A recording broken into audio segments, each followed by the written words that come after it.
All right, thank you everyone again for joining. I'm Melissa Yu. I am the Sierra Club's local community organizer, and I'm excited today to bring together our members for this webinar about how to electrify your ride. It's been a really crazy year that we faced together with the red skies, the heat waves, and the wildfires, and this is why I'm really excited to be co-hosting this program with Brett from MCE, Annika from Drive Clean Bay Area, and William from EVmatch, who you'll hear from in a little bit later in the presentation. Before we get started, we are going to launch a short poll that we hope you can fill out, and then we'll jump into the agenda after everyone has filled out the poll. Annika, if you can launch the poll, that'd be great. Awesome, thank you. Yeah, you may need to scroll down to see there are only 2 questions.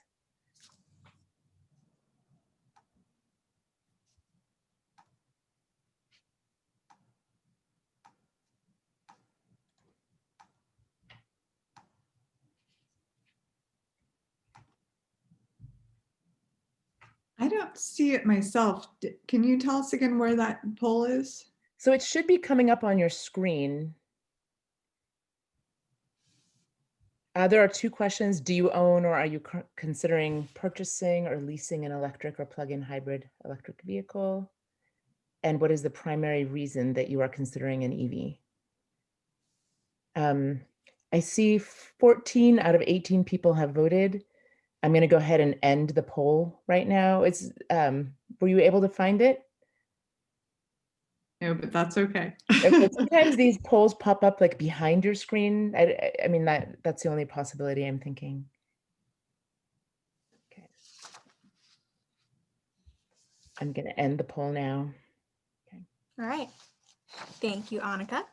Moving on to the next slide. So on today's agenda, we are going to go over how your local electricity provider can power your home and vehicles with clean, renewable energy. And then we're going to be talking about kind of the benefits of electric vehicles. And then we're really excited to share that 2 of our very own Sierra Club local chapter leaders will share a little bit about their experience in purchasing an EV vehicle.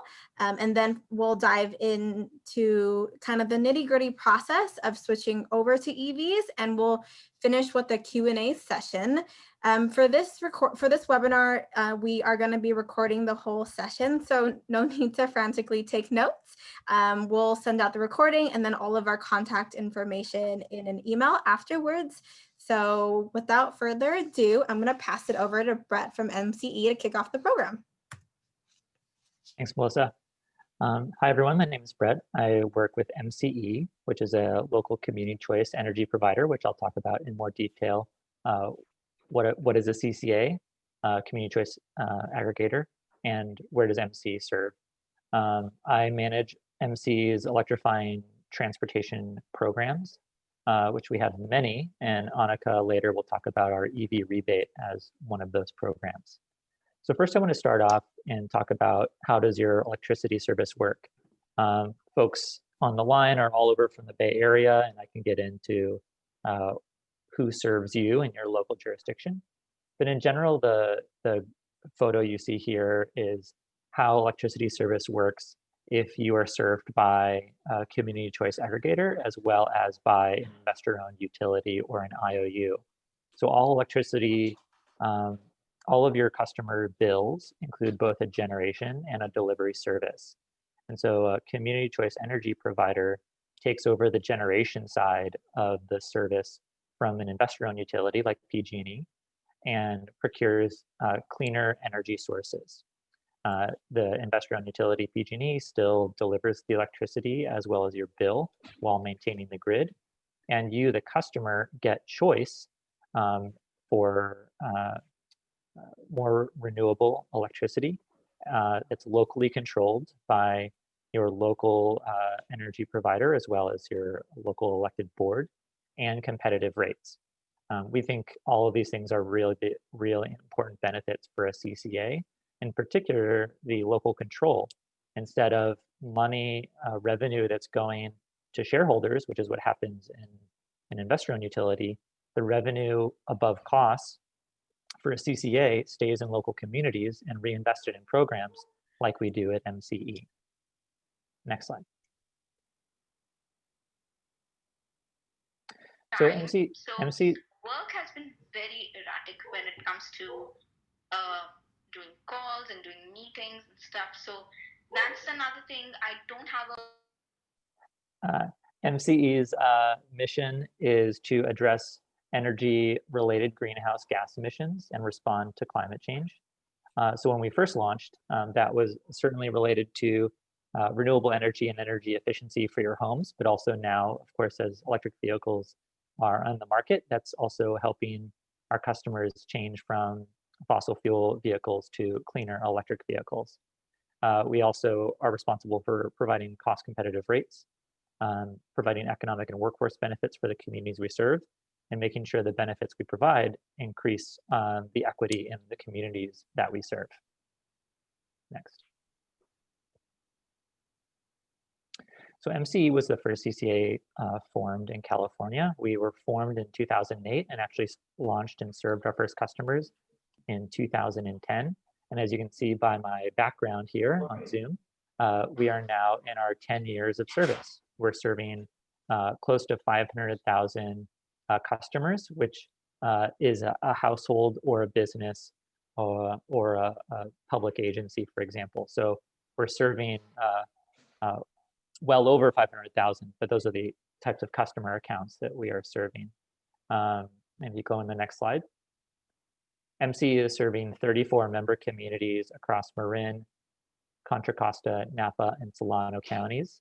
And starting in spring of 2021, we will be serving 36 member communities. We're excited to be soon to introduce Vallejo and Pleasant Hill into MCE's member service area.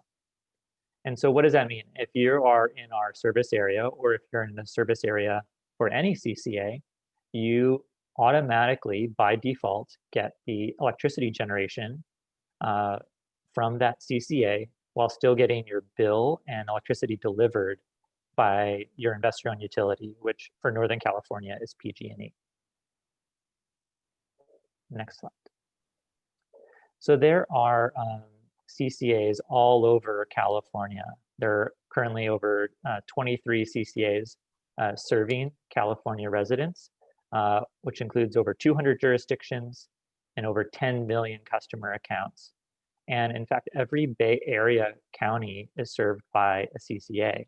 So when folks on the call in the chat box, you were mentioning where you're located, shout out to MCE member communities and our customers in Richmond, Kensington, San Rafael, and Walnut Creek, and maybe other folks who live in an unincorporated or jurisdiction within MC service area.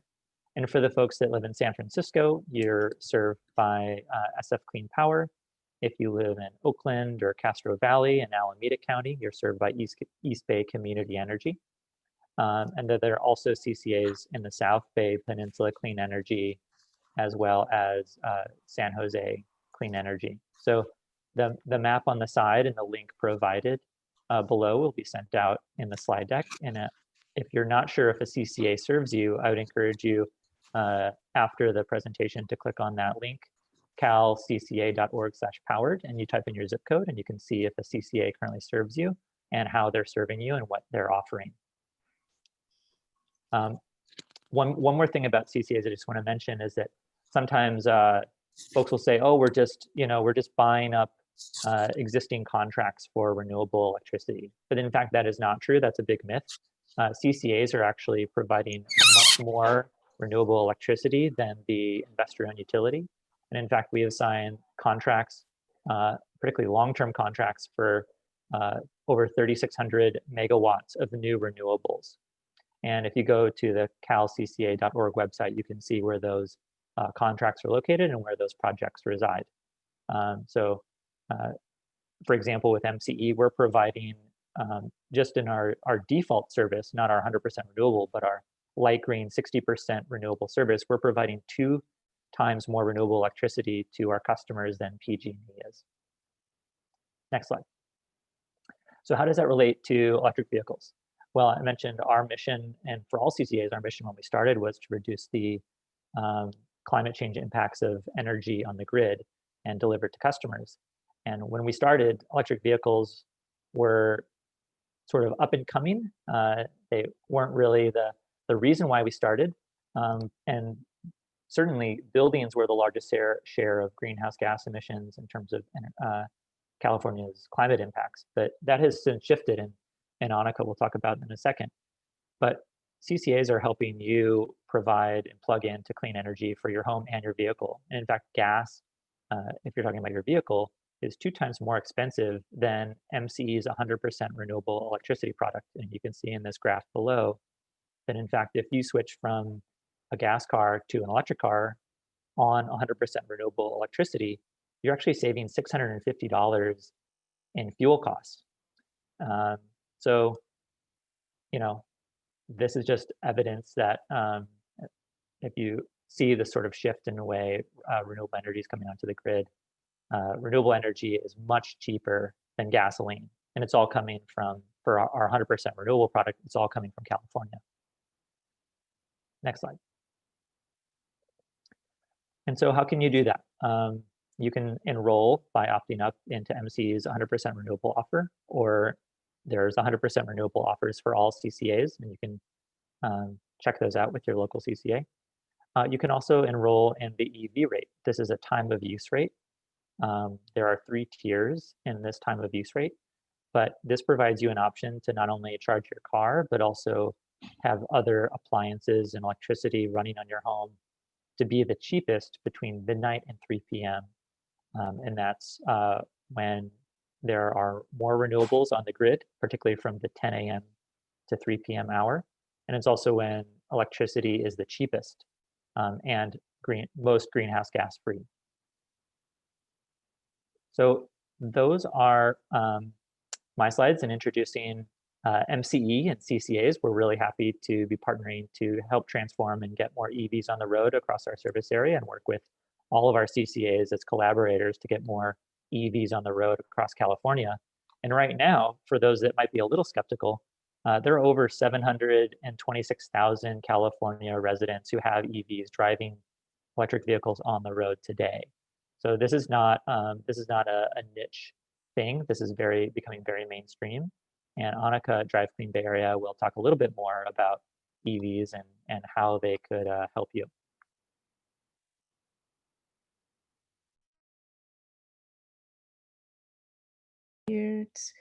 Thank you, Brett, and thank you for joining us today to learn how you can electrify your ride with an EV or an e-bike.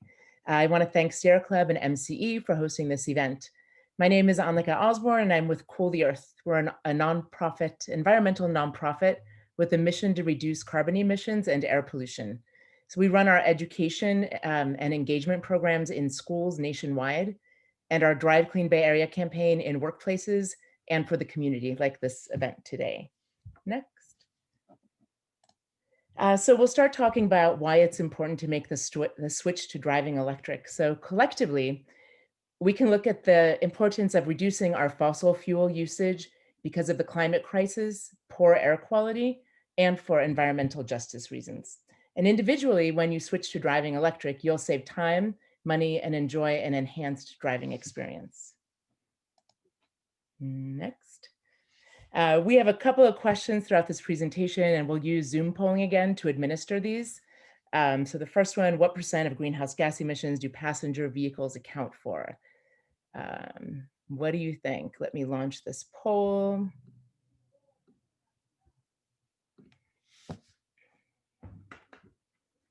Hopefully everybody can see it.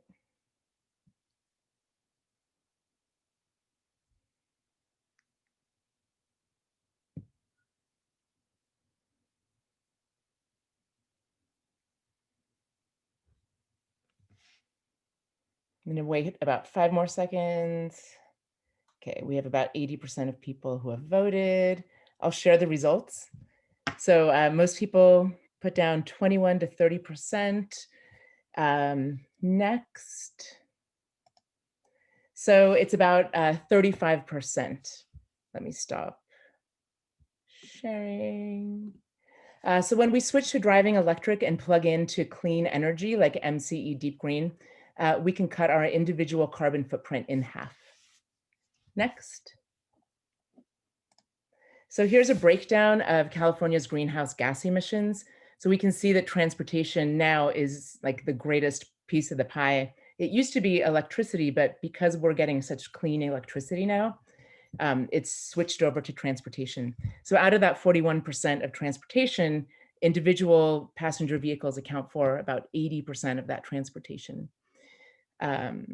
So when you make the switch to driving electric, you can really have a significant impact on reducing emissions and air pollution. Next. So the climate crisis and poor air quality are affecting everybody, but not equally. So as we've recently experienced, so communities of color are disproportionately impacted and experience the effects of climate change first and worst. And for air pollution, this is partly due to a lot of these communities being located near freeways and major roads and oil refineries.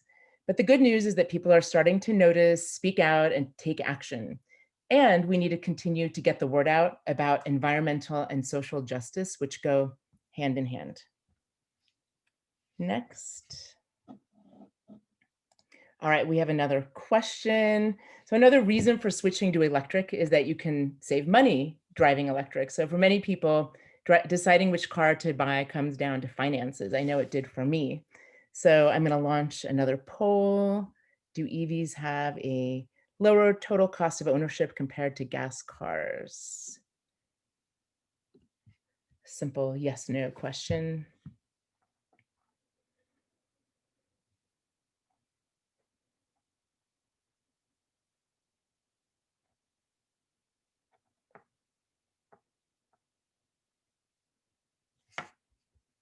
Okay, so overwhelmingly, I'm not going to share this one. Overwhelmingly, people said yes to that one.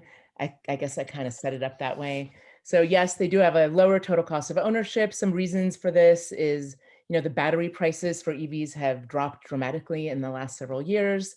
There are government incentives up to $11,300 for most vehicles. And electricity ends up costing about 25% of gasoline. There's no scheduled maintenance for EVs other than tires and windshield wipers. And Drive Clean Bay Area is offering a preferred pricing program to provide discounts on select EVs with Cartelligent. That's coming up in November. Next. So let's talk a little bit about these incentives, $11,300 and more if you're income qualified. So, and if you decide to buy, this is for fully electric vehicles, if you decide to get a plug-in hybrid, you would get incentives at about half of that rate. So I'm going to give you a high-level overview today, and we'll send you details on all of these programs after the event. So you'll see, there'll be like a slide for each of these programs and for lots of the income qualifying programs as well. So there's the California standard rebate for $2,000. So after you fill out your application, you'll actually receive a check in the mail, which is really nice. There are income limits on this rebate, and they apply only to vehicles with an MSRP that's less than $60,000.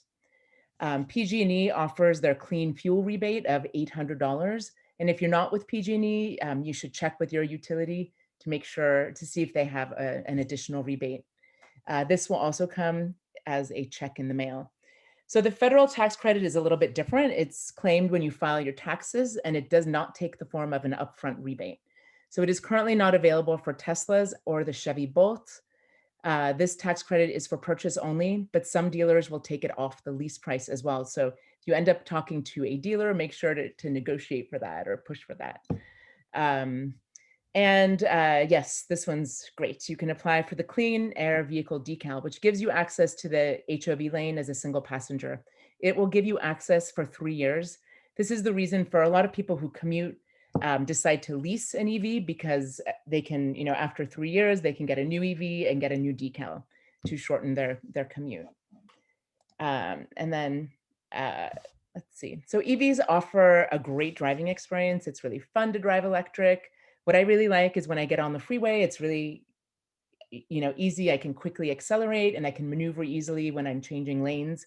And I also love the regenerative braking. So when I take my foot off the gas pedal, my car immediately slows down, which feels very safe for me. And the high safety ratings were a big factor for me as well, especially because I have teenagers at home who are driving, and I want to make sure we have really safe cars for them. Okay, so let's talk next, please. So let's talk a little bit about, oh, sorry, next. I already talked about them. Let's talk a little bit about, the battery and the carbon emissions. So at this point, for everyone in the country, charging the average new EV produces far fewer global warming pollutants than driving the average new gas car. So yes, currently it takes a little more carbon to produce the EVs with a battery, but that is reducing because manufacturers are streamlining their processes for manufacturing. But you can see on this chart that yes, it takes a little more carbon at the very beginning to build those electric vehicles. But after, once you get that EV and you're charging up on renewables, you have a very small impact. And that in California, where I live and we're in county, yes, we have great, really good clean energy. And in California, we have pretty clean energy, but this is true like actually anywhere in the United States at this point, even in some states that are using some coal and less clean sources of energy. Next. So a little bit about the batteries. So since the Industrial Revolution, humans have had a significant impact on the environment. There's a huge environmental impact from extracting and transportation of fossil fuels, as well as, driving the gas car. So there are issues with EVs as well, mainly the battery in terms of extracting rare minerals and the energy required to produce the batteries. The good news about EV batteries is that besides the early Nissan Leafs, there is very little battery degradation. So the batteries will last for many, many miles. And according to some, that's like 300,000 to 500,000 miles. I don't know a lot of people who drive gas cars that long. And when the batteries are down to like 80% capacity, most people might feel like, yeah, I want to get a new car at this point. Then they have a second life being used to store energy, which is something that we're really looking at as, today, as many of us have experienced power shutoffs recently. Being able to store energy for those types of cases is really great. And then after its second life, storing energy, 95% of the materials can be recycled. So that includes like cobalt. Actually, like with cobalt, like I think it's 75% of the cobalt that's being mined or extracted is being used for devices like our cell phones and laptops. So a small portion is being used by our EVs currently. That's probably going to grow as the demand for EVs grow. But still, I actually have a friend who works in recycling of these types of products. And he was saying like they're actually collecting cobalt out of batteries, and you can get a cake of cobalt and reuse that cobalt, which is really great. And a lot of the EV and battery manufacturers are looking for different solutions also, cobalt-free batteries and such. Okay, so next, let's talk a little bit about the vehicles, some of the available vehicles. Let's skip two more, actually. One more. Okay, awesome. It used to be that, about even like a year ago or 2 years ago, when I was presenting these presentations, people would be able to name like one or two EVs, but now people are seeing, EVs a lot more. So this is really great news. We currently have 10 fully electric EVs that go 200 to 300 miles on one charge. And these also, some of them are available for less than $40,000, which is great. So anyway, there's an EV for every lifestyle. Most fully electric EVs offer 200 to 300 miles of range, and some go even further on one charge. So this means that you can go from Berkeley to Tahoe, stopping to charge for like 10 minutes or so. And if you were going from San Francisco to Sacramento, you could go there and back without having to stop to charge at all, which is great. Okay, so next. So here are a couple of the most popular models that you've most likely seen around.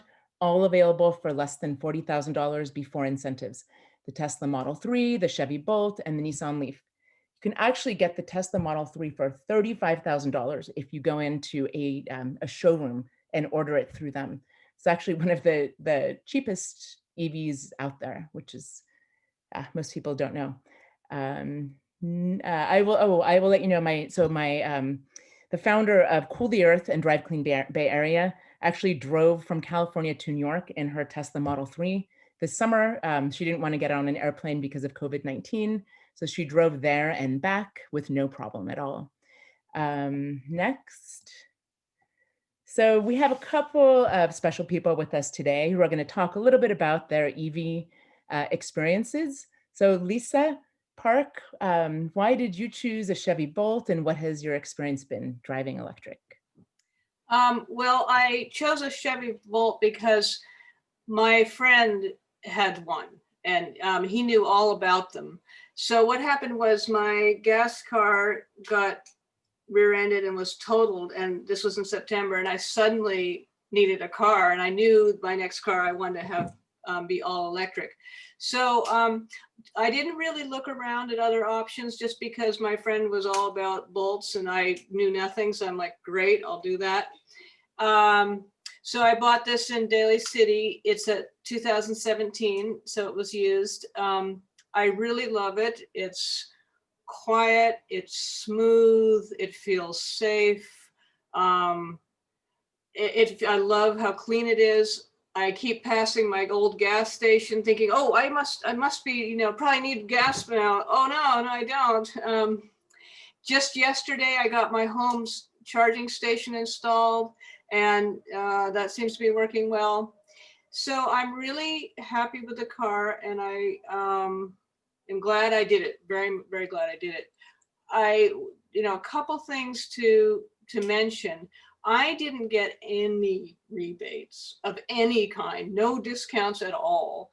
The only thing apparently I was gonna maybe get would have been a PG&E rebate. So I went to PG&E, for their $800 rebate, but you have to have the title of the car. You have to and apparently DMV is taking 2 months to process this. So I still don't have it yet.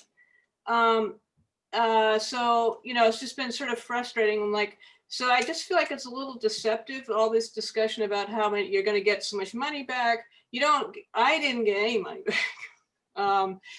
So, just a caveat for people who, just that it's really, I think you'd have to do 1,000 hours of research.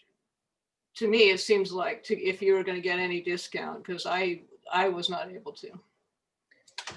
Yeah, thank you so much, Lisa. I'll speak a little to that. So most of the discounts available are available for new electric vehicles because we're trying to get, old gas cars off the road. So there are a few rebates available. And if the person who previously owned the Chevy Bolt had not claimed that $800 rebate, then Lisa would be able to claim that one. It does take some time. I mean, even I know with COVID-19, there are lots of delays going on with lots of things, but I know when I applied for mine, it took about 2 to 3 months for me to get both my state rebate as well as the PG&E rebate.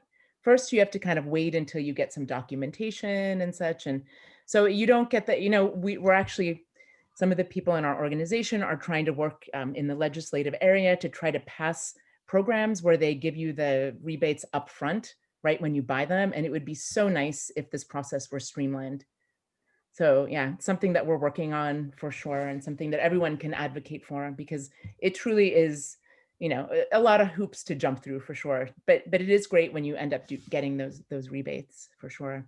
Yeah, it is a tough thing to think about. Yeah, like buying used versus new. I have bought one new and one used. It really takes a lot of thinking to decide which is going to be economically most feasible.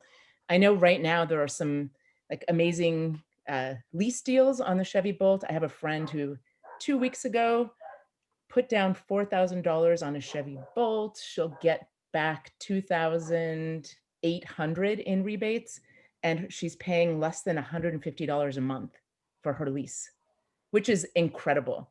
Like for a lot of people, that's like, less than the gas they pay, per month. So it differs, every month it's a little bit different, new deals every month. And it really takes some thinking for sure. We're here to help you guys though. So when you do have these questions, as you're thinking about, buying an EV or a plug-in hybrid or something, please reach out to us. We'll give you our contact information and we're here to help guide you through these tricky things. Okay, next. So the Hyundai Kona and Kia Niro are relatively new to the market. They were released last year. They're really great crossover SUVs. They offer really fast charging as well. The BMW is a 4-seat hatchback. And I've spoken with a lot of people who swear by BMWs, and some have said that this is their very favorite BMW model ever because it drives so well. Next. So in the luxury segment of the market, there's the all-wheel drive Audi e-tron SUV, the Jaguar I-Pace as well. And I've seen a lot of great deals on these higher end EVs. Last year, the Audi e-tron was like 20% off, like really, really great prices if you need that, if you're looking for that type of car. And you may have seen some of the all-wheel drive Tesla Model Ys around recently. The Model Y also, for being quite a small car, also has an optional 3rd row of seats and you can fit up to 7 passengers in it. Next. So if you absolutely cannot find an all-electric car that works for your lifestyle, there are many plug-in hybrids out there. So if you plug in your PHEV, as we call them, every night, you may be able to cover your commute driving all electric, and you can save the gas tank for road trips. I have a friend who has the Honda Clarity, and she has never gone to the gas station. So she drives strictly on electricity, but she knows that she has that gas tank as a backup if she needs to. And we have another, next please, we have another EV owner spotlight. I'd like to introduce Chance. Hey Chance, so why did you choose the Toyota Prius Prime and what's been your experience driving electric? Yeah, thanks for having me, and thanks to everyone who's joined today. So I'm super stoked on my Prius Prime. That said, I know my next car is definitely going to be like a complete EV, but a little bit about how it came into it. So I had an old gas guzzler from like the late 90s that I was driving around the Bay Area, and I decided to donate it and get a new vehicle come the new year. And I wasn't really sure what I was going to get, and I saw that this was like the first time this vehicle was coming out, and it has a screen that is sort of modeled after the Tesla screen, and it sort of looks like a futuristic spaceship in the car, very spacious. And the plug-in aspect of it was great because as an environmentalist, I wanted to move in that direction. But as somebody who lives in multifamily housing unit that doesn't have the EV charging, I was concerned, and I wanted to have the option at the time for gas. That said, I am able to charge at my office, and my office is only 10 miles away. So I'm able to drive almost year round just on electric, unless I do a couple longer commutes for meetings or trips or things like that. So yeah, I ultimately purchased the car new, got a fairly good deal because it was their first time selling it. So they weren't sure how it was going to take off compared to a regular Prius. And unlike Lisa, I think that I had the exact opposite experience. So not only did I get the federal and the state incentives and the PG&E incentives, but I also was able to partake in a UC Davis EV survey and receive $500 from UC Davis to be a part of this survey for, must have been a year. My first year driving the plug-in electric. I think they were trying to get a sense of, what people's habits were with the PHEV vehicles. And then the other thing was I started submitting a bunch of surveys, like for users of the Prius Prime back to Toyota. And I was very elaborate in my surveys and saying what I liked and what I didn't like. And I got a call one day from consultants that Toyota hired, and they said, we have people flying out from Japan that have worked on this car, helped design this car. Would you mind sitting down with them? We can come to your apartment and chat with you for an hour. So these folks went to like the community,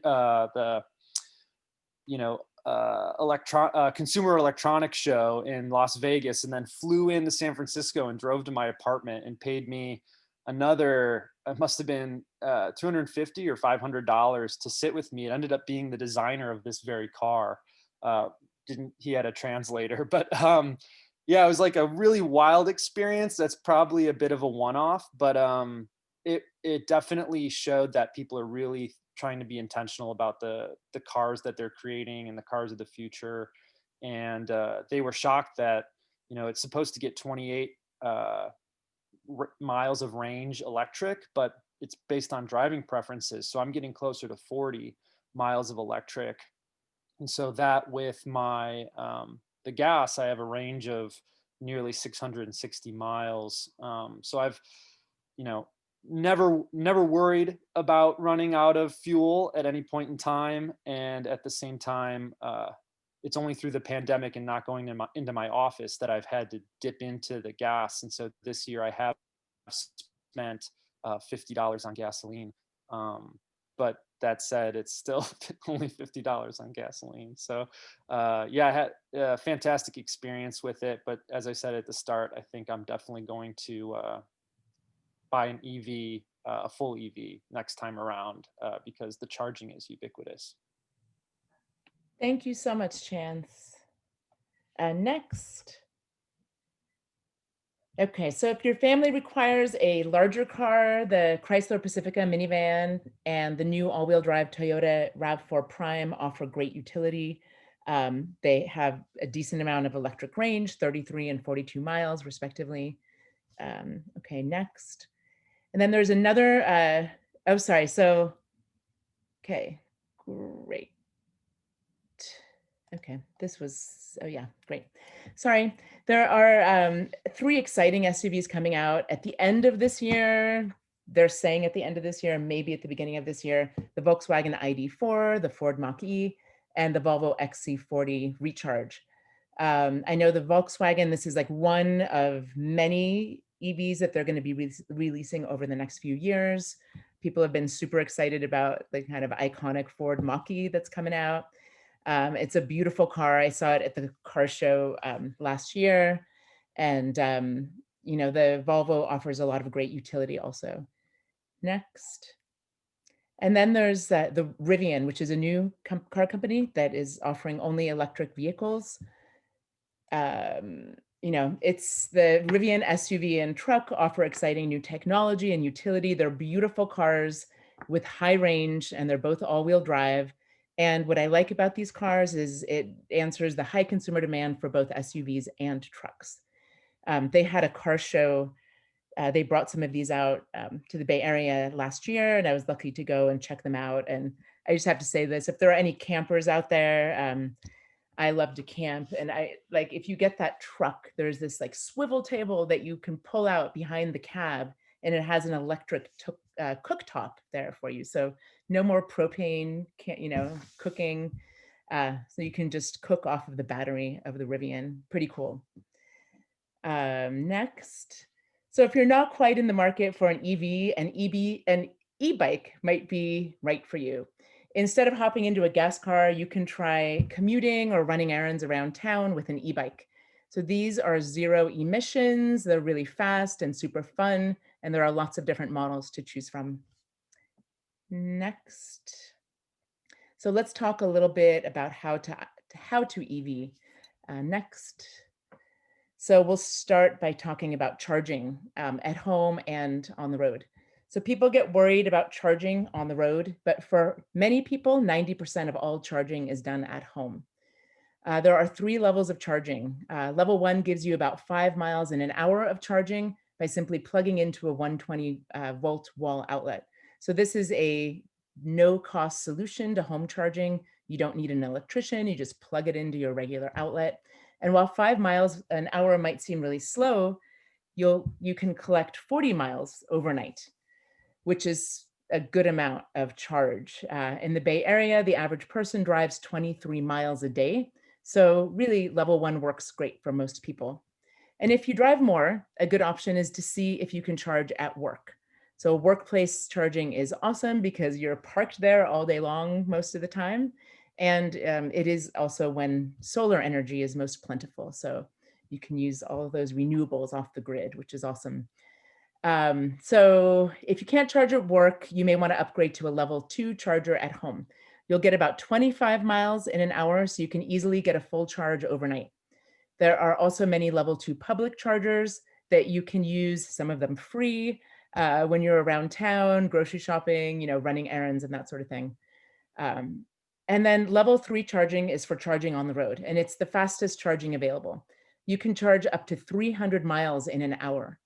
For instance, the Kia Niro can get 70 miles in 15 minutes. The Audi e-tron can get about 80 miles in 15 minutes, and the Tesla can get 120 miles in 15 minutes. This also depends on how full your battery is. When your battery has very little charge, it's a lot faster to charge, but then as it starts getting full, the charging slows down typically. But we're not quite at the gas station model yet, but we're working in that direction. And it's really great because even during this whole COVID-19 time, there have been many, many charging stations installed. Electrify America has put in lots of charging stations throughout California and the United States. Next. So just a couple of months ago, my family went all electric. We have one long range EV that we use for road trips, and we picked up a used EV with just 80 miles of range, which is great for around town, and my teenagers drive it to school. And what I wanted to emphasize with this is that the 80-mile range on this used car is enough for our family's second car. People are just saying we need, to have so much range on all of our cars, but maybe that's great if you're a family with 2 cars. You only need one long range car, and another one, it's fine to get a used EV that doesn't have that much range. It's been working out great for us. It's our go-to car that we have been using during COVID-19. And I just wanted to show our charging setup. So we charge that on the 120 outlet. That's the one in the center there. And then our other vehicle, we just installed like an outlet on the outside of our house so we could easily access charging. That's a 240 outlet. Okay, so just, sorry, let's see. So charging on the road. When you're on the road, it takes a little bit of planning, but it works great. So there are over 600 charging stations in the Bay Area and up to Tahoe. And again, as I mentioned, charging is expanding quickly. So you can locate chargers before a road trip by using the PlugShare app, as well as when you're on the road. Super easy and convenient app. So if you're like in some town randomly, you can find out where the closest chargers are that work for your car. And then you'll also sign up for some charging networks. These are some popular charging networks: ChargePoint, Electrify America, EVgo, and EVmatch. And with that said, William from EVmatch is going to talk a little bit more about charging. Great, thanks, Annika. So thanks for the overview, and it was great to hear from Brett about all the CCAs available in California and how you can power your vehicles with 100% renewable energy. So today I am going to give you a little overview of EVmatch and our charging network and how it works and how easily you can join. So piggybacking on what Annika was just saying, there are a number of places to charge, but it's still one of the biggest challenges for the EV industry, and it's limiting how many people can drive electric. So in the United States, 40% of Americans live in multi-unit dwellings or they rent, which means they might not have the capacity to easily install home charging, and they might not have convenient charging nearby. So we're working to break that barrier down. Next slide.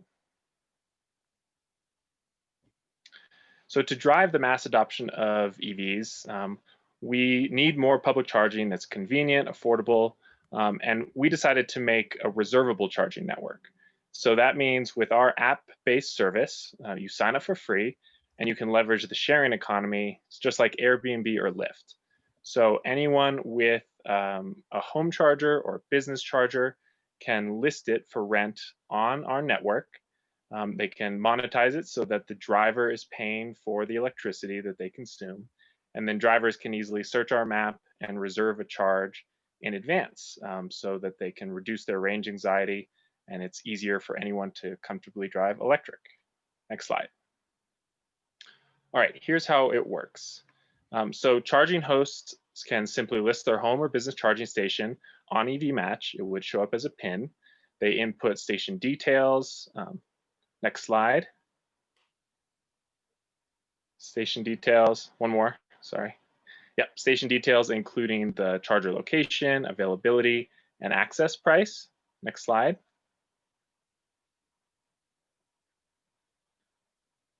Great. And then EV drivers can easily find a station on the map that meets their needs by filtering for details, such as a specific type of plug. You know, if you have a Tesla, you need a specific plug versus the universal J plug. Power output, so how fast you want to charge, and availability and price as well. Next slide. Then they can reserve, yep, that's right. Then they can reserve and pay, oh, one back, sorry. Then they can reserve and pay for a station all with a few quick clicks. So by offering reservations and payment processing, we're allowing EV drivers to easily secure a place to charge even before they leave their home. So this is especially important, as I mentioned, for multi-unit dwellers, folks who don't have charging access at home or nearby, or renters, folks who don't have the ability to, do projects at the home they're living. Next slide. Great, so on EVmatch, we have essentially 3 different types of customers interacting. We have the EV drivers, so it's free to join, and you just enter some basic details about your vehicle, and then you can search and book chargers in advance. Then residential hosts are homeowners who share their private charging station. So for example, Annika could share any of those charging outlets that she showed on a previous slide. And then an EV driver could easily find those, book them, and use them. Any outlet or charging station can be listed as a residential host. So if you have a charge point, home charger, if you have just a 240 volt wall outlet, anything can be listed. And then we have a built-in formula to ensure that you are paid how much electricity is consumed by the driver. And then the final type of customer on our network are commercial hosts. So this includes anyone who has a business, maybe a multifamily property, or even a fleet operator, and they want to offer charging to their tenants or their employees or the general public. And they can leverage the EVmatch platform for the most affordable charging solution, and then use our app to enable reservations, access control, so limiting exactly who can use the chargers, payment processing, as I mentioned, so you are recouping the cost of electricity, and then user group management, so some more sophisticated software features there that allow you to monetize it among the general public if you would like to. Next slide. Great. So as I mentioned, our affordable hardware and our affordable software management mean that the commercial hosts like apartments or workplaces can save 30 to 60% compared to other options on the market. So if you are looking for an option to install charging at your multi-unit dwelling, maybe you're involved with your HOA, or you know of a commercial location, or you own a business and you know that it'd be helpful to install charging, we can certainly help. With that said, I do want to reiterate that if you're interested in hosting your home charger, it's completely free for you to do so. You only have the potential to earn money and help more people drive electric. Next slide. All right, so here are just a couple of examples of commercial hosts on our network. So we have a number of multifamily buildings like apartments and condos. Co-working offices are a great location because all sorts of folks will need to park and charge up while they're working. Places of worship like churches, workplaces, and parking garages are a couple of other examples. All right, next slide. All right, that's my presentation. Thanks everyone for joining and for listening in. You can visit our website, evmatch.com, to see what our service entails and also sign up for free. And we have an app as well available in the Google Play Store and the App Store. With that, I'll hand it back to Annika. I will take over from here Melissa. to answer any questions that folks have. I see that Annika and Brett have been very studious and been answering actually all of the questions already. So folks, feel free to keep throwing in questions into the chat box. And for the last 4 minutes of our time, I'm just going to go over some of the questions that have been asked and have been answered in case folks also are curious about these questions. So Nelson asked, Nelson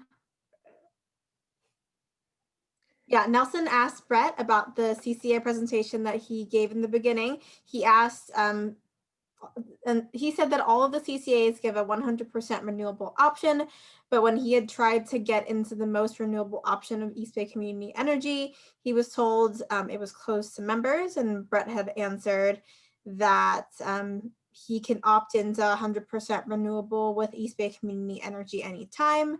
And we'll also send over those links later on for folks. And if I don't think that would ever happen.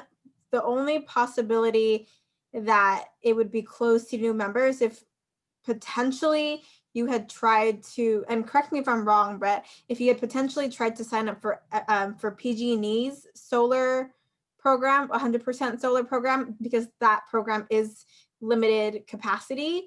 That program has a limited capacity. So that's the only reason why I think you would have been told that it was closed to members. Other than that, EBCE is definitely always opting folks up if you choose to opt your home's electricity up to 100%. Melissa, Yeah, I'm sorry, we that's still true. have. Yeah. So for Okay. every CCA, they offer a 100% renewable offer that is not capped for members. Some CCAs like MCE, we offer a subscription service for a even higher value product that is capped. Like for MCE, we have a local sol, which was 100% solar that's generated in our service area. And that is capped at a few hundred customers. So, but for East Bay Community Energy, the link that I sent you, you certainly can opt up into their 100% renewable offer anytime. Annika, go ahead. Sorry, we still have about 3 more slides to do, including a survey. If you wouldn't mind going back to slide 47. I think. Yes, I apologize for that. I forgot about the posts. That's okay. Survey. So I'll start talking. I know we only have a few minutes, but this November, Drive Clean Bay Area will be running a preferred pricing campaign with discounts on a variety of EVs with our partner Cartelligent, which is a concierge service. With preferred pricing, you can get a discount off of the MSRP of select EVs. Cartelligent will negotiate the deals for you, and they'll take care of all the paperwork. So you basically just have to go there and sign, and the car is yours. They have 4 locations around the Bay Area. By attending this event today, you'll receive priority placement for preferred pricing. So while it begins on November 11th, I will send an email to everybody who attended today with this information, hopefully on the 6th when we have it all sorted out. Last year, we did a preferred pricing campaign, and we were able to offer consumers savings of $165,000 collectively. So we're really excited about this, and we hope we can help you get into an EV with this preferred pricing, bringing the pricing down a little farther. Next. So we all remember the blue skies and clean air in April and May, and when many people stopped driving. And can we have your support by pledging to make your next car electric? We have one short Zoom poll that just asks you 2 quick questions. I'll put those up right now. We really appreciate this information. Just 2 questions.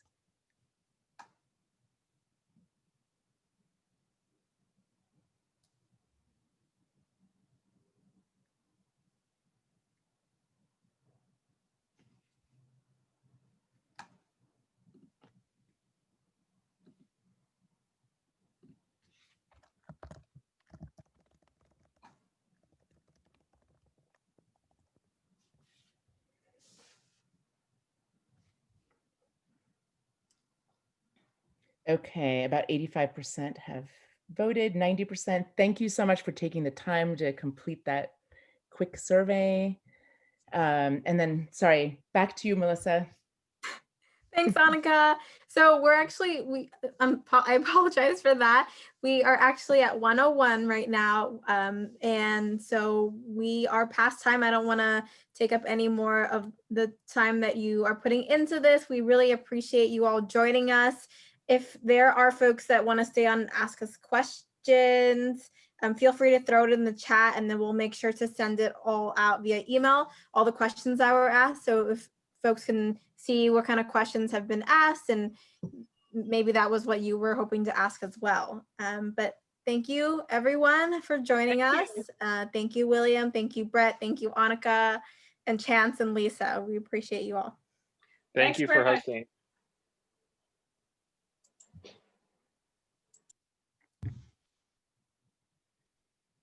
Thank And you. I'll just flag that Kay asked again that she still had that question about the Leaf battery life. And I think Annika had responded in the chat, but it was a little after she asked the question. So maybe.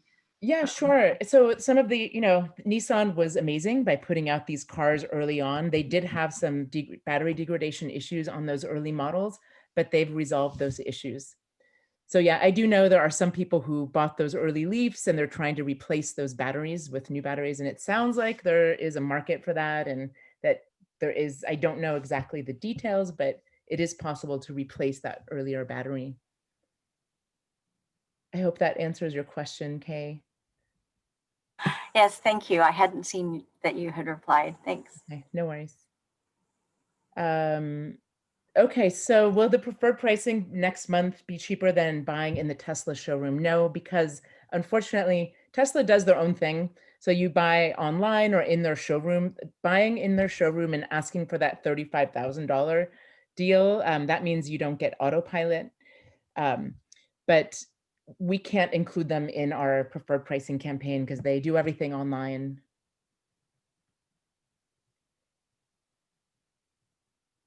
Are there any other questions? Happy to stick around.